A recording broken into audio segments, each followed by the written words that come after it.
Nunavut have always found ways to live in some of the toughest conditions anywhere. There's a resilience here that is hard to put into words. But the challenges facing Nunavut's communities are real. And one challenge sits at the center: housing.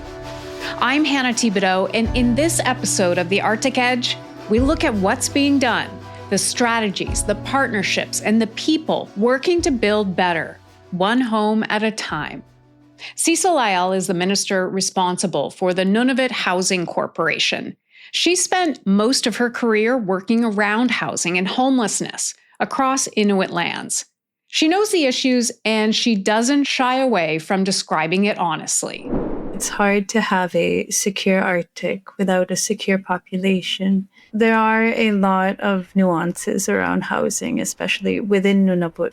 A majority of our housing stock are overcrowded homes. So we see instances of families of 10 living in a 2-bedroom household where there's not enough room for individuals, for students to have that quiet space to study, for parents to be able to rest after participating in the wage economy. That picture, 10 people in a 2-bedroom home, isn't unusual.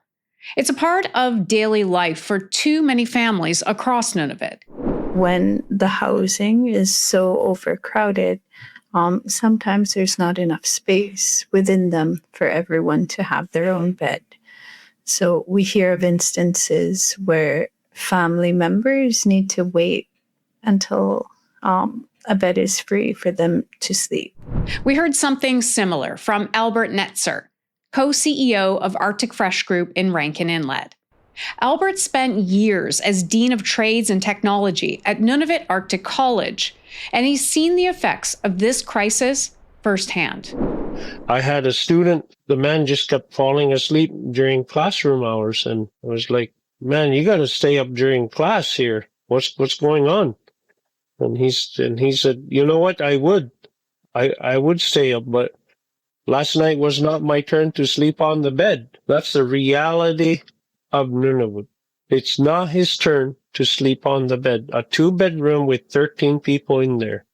The shortage really affects every aspect of our life, where if you're a 16-year-old high school student, you might be going in to write your exams the next day.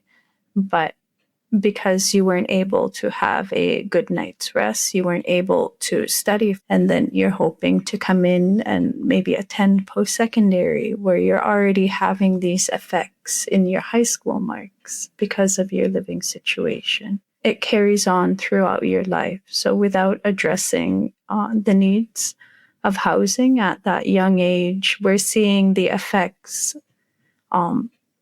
that the housing situation has through your whole life. Shelter, sleep, mental and physical health, education. These aren't separate problems. They all come back to one thing, and the numbers behind it are staggering. So right now in Nunavut, our wait list is approximately 3,700 applications on the public housing program. That's not 3,700 individuals, that's 3,700 families. In some of our communities, that wait list is almost half the size of our housing stock within that community. Alex Cook is the founder of ArcTech, a modular housing developer based in Baker Lake. He had his own experience with public housing in the past. For myself, growing up in public housing, that it just was not optimal. It's smaller housing. It's not a great place to live. Oftentimes, services are lackluster.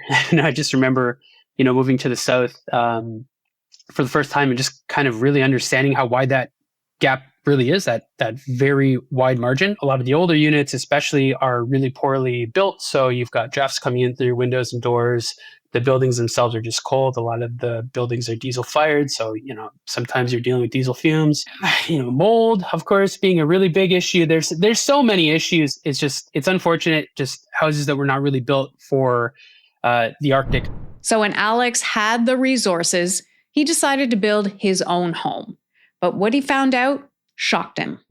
We arrived at just one that was nothing spectacular, just like a little, 1,350 square foot building. Some of the quotes we got back were just absolutely outrageous. They're like between $1.1, $1.3 million, which is just crazy to think of. And of course, at that level, that's just not sustainable. I mean, even in the position I was in within our government, I would have been house poor, which is frankly crazy to think.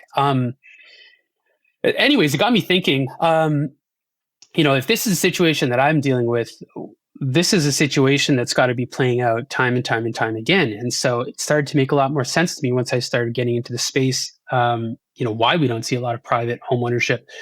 And the reason really is just because the costs are so astronomical. And so when we went into this business, we went in with three pillars, and I'll never walk away from these three pillars. It's affordability, efficiency, and resiliency. And I think we've been largely successful with where we are now, considering we're building the territory's first net zero home, which is huge. And it's at a price that's comparable with the market as a first build. That's not bad. We're scaling now, and obviously we're building our modular housing factory. So we're expecting prices to come way down with volume, and we're starting to see that. So I'm excited for that. That's no small feat, because building in Nunavut isn't like building anywhere else in Canada. For one, we don't have any trees. So we're importing almost 100% of what we need to build housing into the territory. And the way it moves up here is through our annual sea lifts. So a majority of our communities, they have one ship a year, some of them 2 or 3 a year, that transport all of the goods that community might need to consume in that year. So all of our building material comes in on that sea lift. So there's a lot of planning that goes into the front end. Normally in southern Canada, a construction company might acquire land and say, I'm going to build here. And they're able to do that quite quickly. Whereas in Nunavut, it's normally over a year process before you're actually able to start constructing. And housing isn't just about the home itself. It's about everything that has to work around it. All of our communities rely on diesel-generated power. And a majority of our generation power plants are almost at capacity or past capacity. So when we're constructing more housing, we need to look at how we're providing power to those homes. And we also need to look at the community infrastructure, where our water and grey water is delivered from our homes via trucked systems. So do we have adequate trucks within our community to deliver water? Do we have adequate garage spaces for those trucks? Because they can't sit outside in minus 50, or it'll be an icicle by the next morning. So it's really looking at all the needs along the way. When we deliver a house in Nunavut, we can't just be looking at that house as a single entity. We need to look at the surrounding infrastructure around it as well. And it's also about what kind of housing people actually need. When we talk about design, we have to be cognizant of the cultural dissimilarity of Northern Canada from Southern Canada, and celebrate that, and really just lean into it. So the way that Inuit in general use housing as opposed to Southern Canadians using housing is that we're very utilitarian. And so the house is not just a dwelling, it's also a tool. In the North, open concept is not just open concept, it's also a workspace. A floor that might be considered a floor in the South is actually a gigantic work surface where, a family or extended family members will come and they'll process meat, or they'll have gatherings, or there's so many different use cases. We're a very communal group of people. And so that's no different in my company. So when we design our houses, we engage with the community and various levels of the community. So we talk to different stakeholder groups. So we'll talk to hunters and trappers, or elders or youth, or families, or different kind of stakeholder groups, just to really understand what is it that what is their expectation for a built environment, right? So what is their usage case?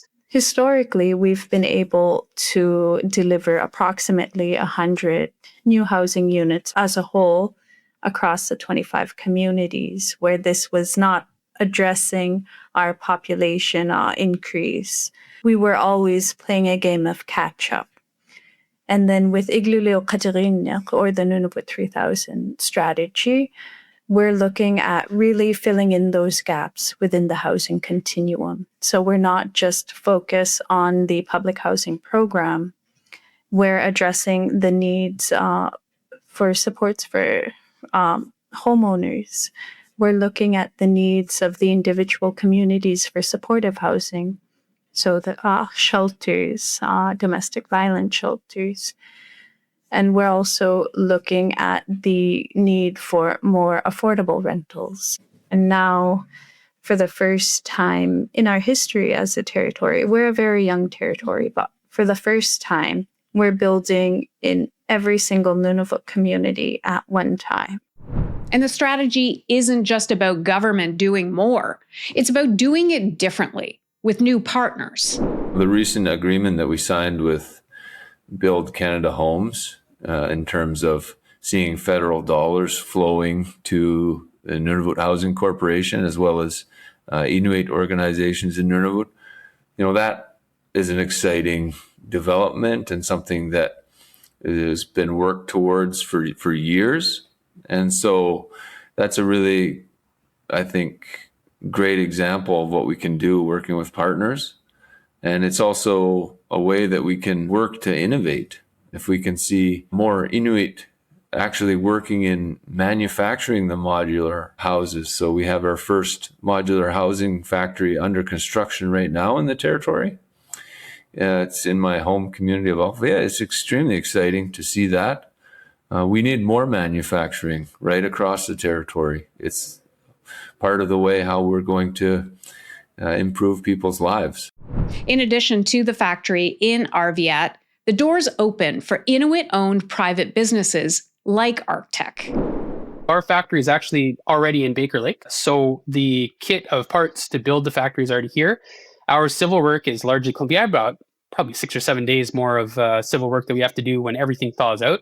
After that, we're basically laying a concrete pad, building the structure itself, and then commissioning the structure and beginning production. And so we are already lining up contracts now for multiple years. And from that point, we'll be producing houses locally. And there are companies outside the traditional housing sector getting involved. It's very exciting to see a lot of other companies that historically don't really come into the housing sector, like Agnico Eagle, where they're coming in and they're donating the shipping, because again, everything in Nunavut needs to be shipped up. So we saw with Agnico Eagle, they donated the shipping for 20 modular units, 10 for Baker Lake and 10 for Rankin Inlet. And we see these partnerships being made in really addressing the needs of Nunavut and the needs within the housing sector, because at the end of the day, a lot of our population within those communities are not just Nunavut, they're also employees for Agnico Eagle. So it's really supporting that whole community in a way where it starts from housing, but that really affects their ability to come in and go to work and have that safe, like, family home set up as well. So it's really great to see how we're progressing, not just as a territorial government, but our relationships with the private sector as well. And that ripple effect she's talking about, it doesn't stop there, because how you build matters just as much as what you build. Albert Netzer has been thinking about this for a long time. At Arctic Fresh, it's not just about the homes, it's about the people doing the work. We're not just going in and say, let's build a 8-plex, we'll get all Southern workers in there. What we're actually doing is exactly the opposite. We're recruiting heavily in the local community that we are in, and we're recognizing people with their skill and ability and paying them accordingly, whether they have a certificate or not. Our locals that we hire, if they don't have much experience, we create a pathway for them, and they shadow somebody with experience, and they grow that way. And when we do that, it brings a meaning, a purpose for them to get up and go to work. And they feel like their skill, their talent, their experience is being utilized. They're being valued at that rate. That brings in a high retention rate with our employees. And this is something Minister Lyell keeps coming back to. Who's doing the work matters. We're really looking at how we can expand trades and tradespersons within Nunavut and really include them within the construction of all our units. Because really at the end of the day, once we construct the unit, we still need individuals who will maintain them. If your furnace breaks down in the winter, we can't wait 3 days for someone to fly in to fix it. We need to have those people in the community who have the knowledge to fix that. But it isn't that simple. And Albert Netzer has seen this firsthand. The work moves from place to place, and people can't always move with it. We have more than capable people in our communities to be in construction, to be in the workforce. They just don't have the certification. You could only accumulate so many hours and so much experience in one construction site. There's not readily available mechanisms inside the contract to fly people from Rankin to Baker Lake to continue the apprenticeship program. With Arctic Fresh, that we're traveling our apprentices from our communities to wherever our work is. We're hoping to achieve 49 registered apprentices this year. ArcTech is taking a similar approach. Its training program connects directly to both workforce and education. We've just developed something called the Arctic Program. And the Arctic Program is acronym for Applied Residential Construction Training for Inuit Communities. And in this program, we're going to be taking folks all the way down to Ottawa for 2 months straight, providing them full wraparound supports in terms of, accommodations, flights, PPE, uniforms. We're paying for the Airbnbs, we're paying for the transportation. We're in the city, and all of this stuff, wages as well, obviously. All of this stuff it's about being intentional, right? So ultimately, at the end of the day, we're trying to make this a culture, right? So it's not about just these minor actions. It's about taking these actions and making them part of your everyday life so that it becomes the culture. And so trying to get back into the institutional side of things by from the get-go being very community oriented and employee oriented, development oriented. We're going to bring our people up through the company, but also apply that same mentality across our community. So doing a lot of things like, building community buildings, going out of our way to try to find funding sources so that we can build, rec centers or new community halls or youth centers. Like we have so many different plans in place, and they're each at various different stages, but it really does come back to community. And I think that that's something, and I'll just speak for Nunavut, but I think that that's something within the territory. No matter which community you go to, you will always find a very strong community focus. And I think it's just cultural, frankly, just the way that, we are as Inuit. It's about helping one another and I guess really just trying to uplift society. And there is more progress. In early 2026, the federal government committed $250 million through the Build Canada Homes Act, on top of the $230 million from the government of Nunavut. Now together, that's nearly $500 million. Today's announcement is about more than just housing units. It's about ensuring that Nunavummiut can participate fully in social and economic life. It represents a measure of hope that people will have places to rest after long days, where children can study, and where families can plan a future. As Cecil Lyell explains, this investment isn't just money going north.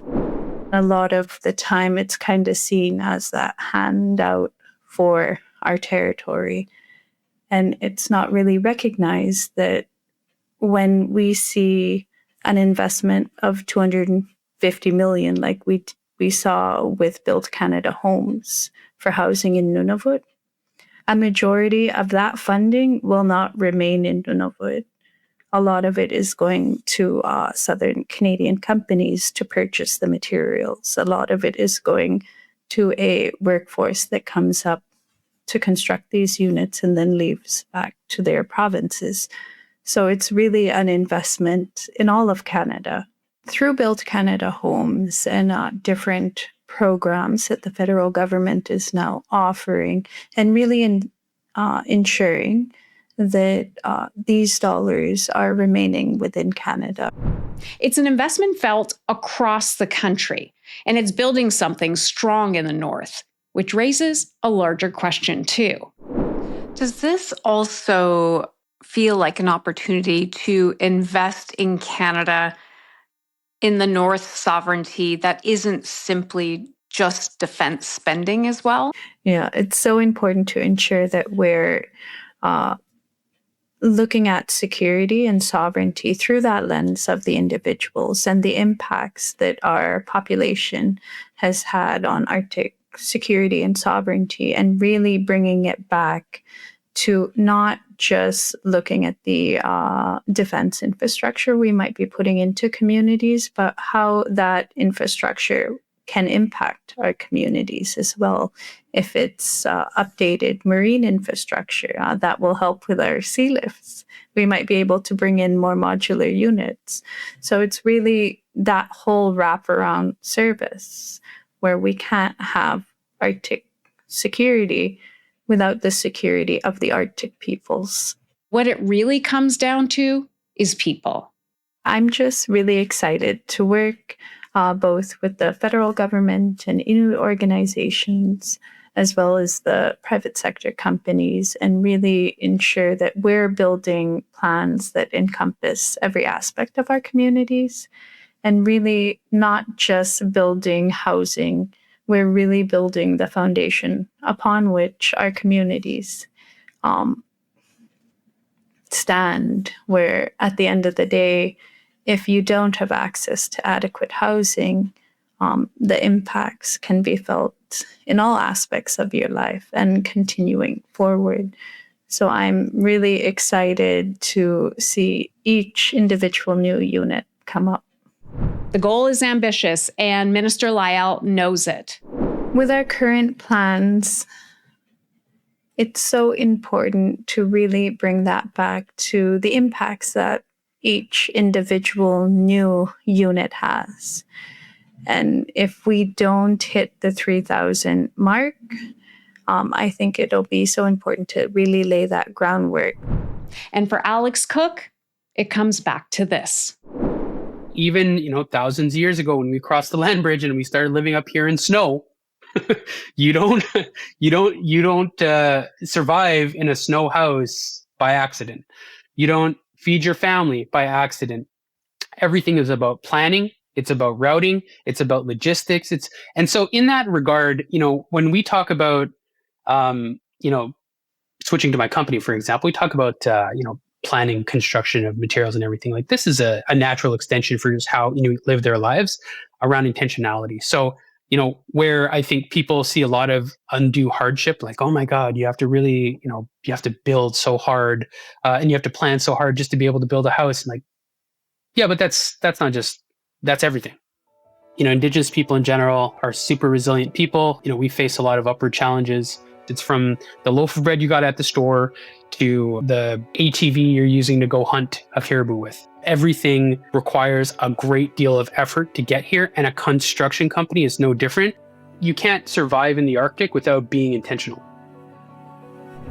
I'm Hannah Thibedeau. Thank you for joining us on The Arctic Edge, with voices from the North and beyond.